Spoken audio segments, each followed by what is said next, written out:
The majority of sprint coaches believe that runners push downward and backward against the running surface to elevate from ground contact. But is this belief correct? Welcome to the everlasting home of ForcePlate Fellow.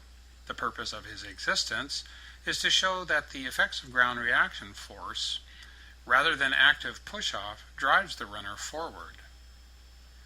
ForcePlate Fellow has moved to the lowest point of a counter-movement jump and has already registered force against the ground simply because of the downward and accelerating movement of his mass. The red arrow at the top of the image points to the elapsed time from the start of the drop point, about 55/100ths of a second. As we continue, we will look at the elapsed time in each image. Another 1,000th of a second has elapsed.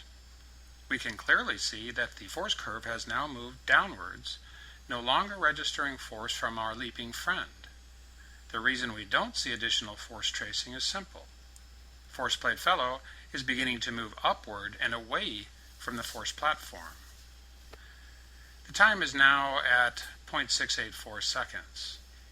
The force curve has dropped significantly, despite the fact that the ForcePlate Fellow still has contact with the plate.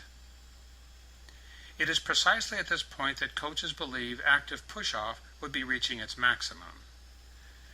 If this were the case, that ForcePlate Fellow is actively pushing off the force plate, why is there no increase in force measurement?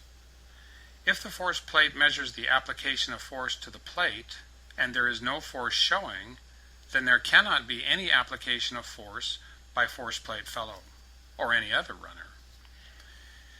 Clearly, the force trace has fallen significantly below the 1,500 newtons. The yellow line shows that the drop-off is nearly a straight line, showing a significant loss in approximately 13,000ths of a second.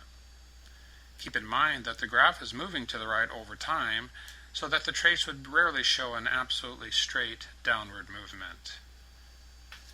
This image shows that the ForcePlate Fellow is now at 0.716 seconds into his adventure.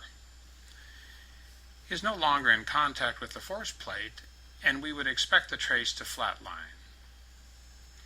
Our friend has now reached the apex of his jump at the 0.917 second mark. As we expected, ForcePlate Fellow's trace has flatlined. Elapsed time is now just over the 1 second mark. In a brief moment, ForcePlate Fellow will hit the force plate with significantly more speed than attained when he bent his knees to begin his counter-movement jump. We should expect a much higher trace because of the increased acceleration caused by the greater height Fellow is dropping from.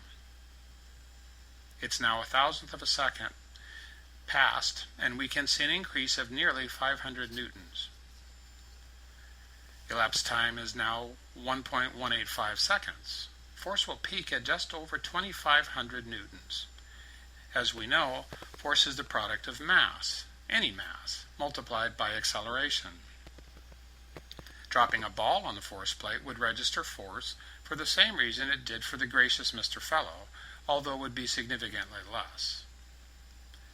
This is true because the mass of the ball is significantly less than our force-testing Fellow.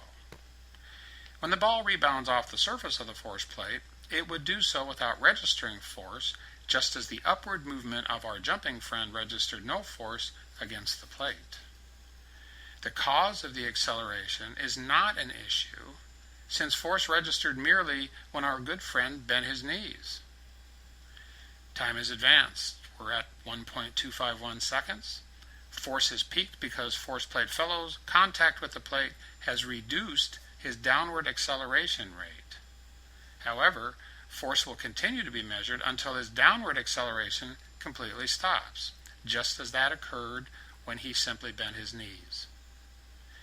We've arrived a little bit further down the line at 1.317 seconds into the private life of Mr. Fellow.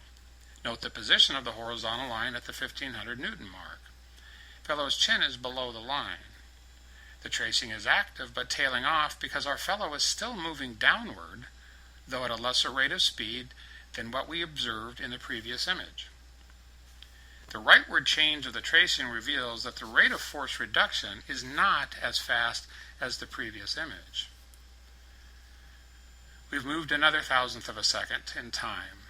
We can see that the force trace has again dropped to a more straight line direction. Observe that the force line at the 1500 Newton mark is near to the bottom of Mr. Fellow's chin. This is because he has passed the lowest point of his drop and begun to move upward, so force will no longer be registering on the plate. It should be clear to anyone watching this up and down antics of Forceplate Fellow that sprinters do not volitionally push off the ground in order to become airborne. However, despite what you've watched, coaches and athletes dutifully work on their favorite push-off drills. Rather than uselessly chanting the merits of training for the impossible, the creation of a more powerful push-off, they would be better served by following the mindless, yet thought-provoking antics of an uncoached bouncing ball.